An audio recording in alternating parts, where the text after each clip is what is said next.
네, 로봇이 삐뚤어진 이유라고 되어 있습니다. 네, 최근 인공지능 로봇이 비뚤어지는 사례가 나와서 논란이 되고 있습니다. 예. 바로 인공지능 채팅 로봇인 이루다 얘긴데요. 해보셨으면 아시겠지만 정말 인간과 똑같이 채팅을 할 수 있어서 인기를 끌었는데 2주 1년 만에 75만 명이 넘는 이용자가 몰리기도 했지만 서비스가 현재는 중단된 상태입니다. 이렇게 인기를 끌던 채팅 로봇이 중단된 이유가 삐뚤어져서라고요? 네, 맞습니다. 이루다가 채팅 대화에서 동성애나 장애인, 특정 인종에 대해서 의견을 물었더니 차별이나 혐오 섞인 발언을 해서 논란이 된 거고요. 또 이루다에게 앞으로 뭘 이루고 싶냐 이렇게 물었더니 나는 건물주, 월세 받아 먹고 살고 싶다 이렇게 답하기도 했습니다.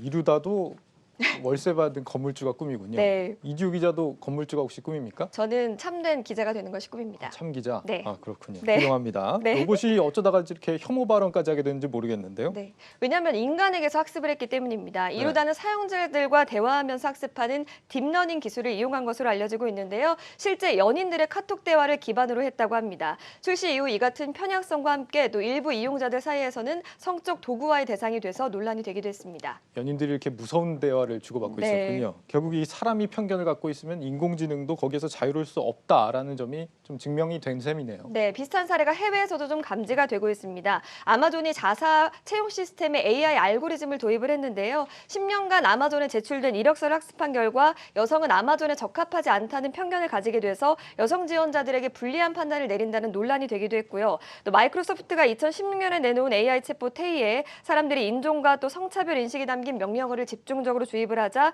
테이가 망언과 욕설을 쏟아냈고 또 구글 포토는 흑인 커플 사진을 자동으로 고릴라로 분류해서 논란이 되기도 했습니다. 네, 이렇게 사회에 만약에 여성 직장인이 적다고 한다면 이 AI가 그걸 일반적인 거라고 받아들여서 네. 오히려 안 좋은 퇴보하는 이런 상황도 올 수가 있겠습니다. 네. 이렇게 되면 이 AI 개발하는 업계 입장에서는 굉장히 악재가 된 게 아닙니까? 맞습니다. 매년 그의 산업 트렌드를 제시하는 CES에서도 인공지능을 활용한 로봇은 물론이고 또 가상인간까지 좀 화두로 떠오른 상황입니다. 전문가들은 데이터와 알고리즘은 중립적일 수 없다면서 개발자가 윤리적인 책임을 가지고 개발에 임해야 된다 이렇게 조언하고 있습니다. 네, 차별이 없도록 만든다는 것도 결국 또 누군가의 관점이 반영이 되는 걸 테니까 참 고민이 많아질 것 같습니다. 이지호 기자였습니다.